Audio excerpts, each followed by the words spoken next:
I feel like there is a scene that is growing who is much less interested in pointing out differences between people, what you're riding, or how cool you are, how tough you are, and more interested in saying, hey, you too, me too.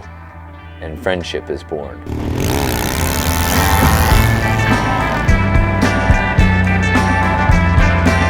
I think I first came to Sturgis Motorcycle Rally when I was like 5 or 6, and I hated it. It seemed like just a sea of leather, and it was just a very strange, loud, smelly, leathery experience. And then fast forward, Pops and I have been coming here, I think, since I was 15 years old, and I've come every year since.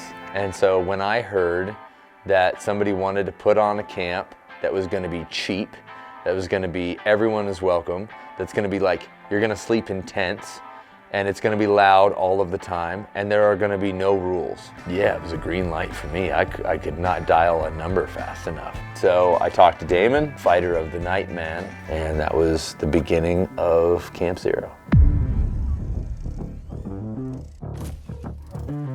We come out here for a story. We come out here to live life, and there's a bunch of weirdos out here, a bunch of cool guys out here, a bunch of idiots out here. They throw them all together and say, do whatever you want, and it is a hoot, man. That is America to me, man. Like, that is like the story of freedom expressed. That is manifesto incarnate. And it is important because there are a lot fewer people holding that torch. And there's a lot of people in my generation that just don't get it at all.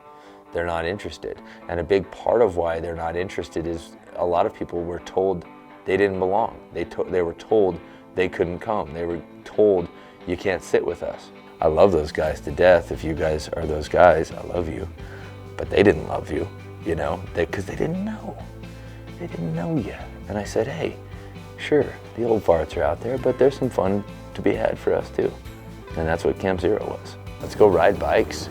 For the sake of riding bikes, there's this whole thing, it's l'art pour l'art. It's art for art's sake. And that's the thing our generation is missing.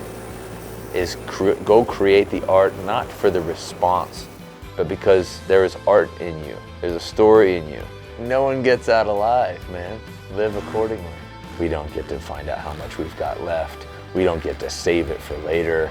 It's on, like, we're in it. This is the experience. The call is to go and do that thing. And don't let anything hold you back from it, because you die in the end.